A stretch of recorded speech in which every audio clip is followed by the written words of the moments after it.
Hello అండి. Hi. Good afternoon to all of you. So, ఇవాళ నేనైతే గోల్డ్ లోన్స్ ఎవరైతే తీసుకొని ఉంటున్నారో వాళ్ళ కోసం మంచి గుడ్ న్యూస్ అయితే తీసుకొచ్చానండి. సో, ఇప్పుడు గోల్డ్ లోన్‌కి సంబంధించి ఆర్‌బీఐ మంచి గుడ్ న్యూస్‌నైతే అందించనుంది.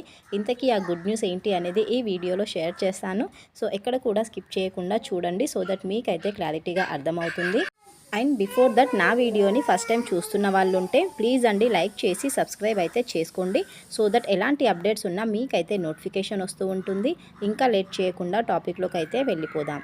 సో ఇప్పట్లో మనకు చాలామంది కూడా గోల్డ్ లోన్స్ అయితే తీసుకుంటూ ఉంటారు కదా అండి. ఈ గోల్డ్ లోన్‌కి సంబంధించి మనకు ఆర్‌బీఐ అయితే మంచి గుడ్ న్యూస్‌ని అందించిందండి. సో, బేసిక్‌గా మనకి గోల్డ్ లోన్‌కి వచ్చేసి 1 ఇయర్ టెన్యూర్స్ అని, 2 ఇయర్ టెన్యూర్ అని అట్లా మనకు పర్టిక్యులర్ టెన్యూర్ పైన ఇంట్రెస్ట్ అయితే తీసుకుంటూ ఉంటారు. సో, ఎప్పుడైతే ఆ మెచ్యూరిటీ కంప్లీట్ అయిపోతుందో అప్పుడు మనం అమౌంట్ పే చేసి మనం ఏంటంటే గోల్డ్ అనేది తీసుకుంటాము. కొన్ని సిచ్యుయేషన్స్‌లో మనం అమౌంట్ పే చేయలేనప్పుడు ఇంకొక 1 ఇయర్ అనేది మనం ఎక్స్టెండ్ చేసుకుంటూ ఉంటాము. కాకపోతే మళ్ళీ ఇంట్రెస్ట్ రేట్ అనేది పే చేస్తూ ఉంటాం కదా అండి.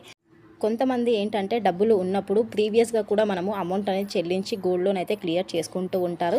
కాకపోతే ఈ గోల్డ్ లోన్‌కి సంబంధించి మనం ఏదైతే ఇంట్రెస్ట్ కానివ్వండి అట్లా పే చేస్తున్నాం కదా! సో, దీనికోసం మనకి లోన్ రీపేమెంట్ ఆప్షన్ అయితే ఉంటుంది. సో, దాని ద్వారానే మనం పే చేస్తూ ఉంటాము. దీనివల్ల ఏంటంటే మనకు ఇంట్రెస్ట్‌కి సంబంధించి కానివ్వండి, సో గోల్డ్ లోన్‌కి సంబంధించి మనకు ఎగ్జాక్ట్ క్లారిటీగా లేకుండడం వలన చాలామందికైతే ఇబ్బందులు ఎదురవుతూ ఉన్నాయి.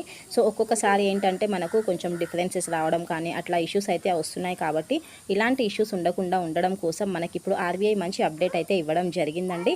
సో త్వరలోనే మనకు ఈ గోల్డ్ లోన్స్‌కి ఈఎంఐ ప్రాసెస్ అయితే స్టార్ట్ చేయాలని ఆర్‌బీఐ అయితే డెసిషన్ తీసుకోవడం జరిగిందండి. సో ఇదొకింత మంచి గుడ్ న్యూస్ అనే అనుకోవాలి. సో దీనివల్ల ఏంటంటే ఎవరైనా ఒకేసారి మనము పే చేసి ఉండేవాళ్ళు కాకుండా కొంచెం కొంచెంగా మనము పే చేయాలి అని అనుకుంటాం కదా అండి. సో అలాంటి వాళ్ళకు చాలా బెనిఫిట్ అయితే అవుతుంది. సో మన దగ్గర ఉన్న డబ్బులతో కొంచెం కొంచెం మనము లోన్ కూడా క్లియర్ చేసుకోవచ్చు. సో దట్ మన ప్రోడక్ట్ కూడా మన దగ్గర ఉంటుంది. అంతేకాకుండా లోన్ కూడా తొందరగా క్లియర్ చేసేస్తాము కాబట్టి ఎలాంటి ఇబ్బందులు అయితే ఉండదండి.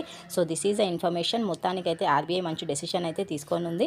So as soon as possible దీనిపైన మనకు అఫీషియల్ క్లారిటీ వచ్చిన తర్వాత డెఫినెట్లీ నేను వీడియో చేసి అయితే పోస్ట్ చేస్తాను. థ్యాంక్ యూ అండి. బాయ్. నెక్స్ట్ వీడియోలో మరో మంచి అప్డేట్తో కలుస్తాను. సో వీడియోని అయితే లైక్ చేయడం మర్చిపోకండి. లైక్ చేస్తే ఇంకా కొంతమందికి షేర్ అవుతుంది. సో దట్ వాళ్ళకు యూస్ఫుల్ అయితే అవుతుంది.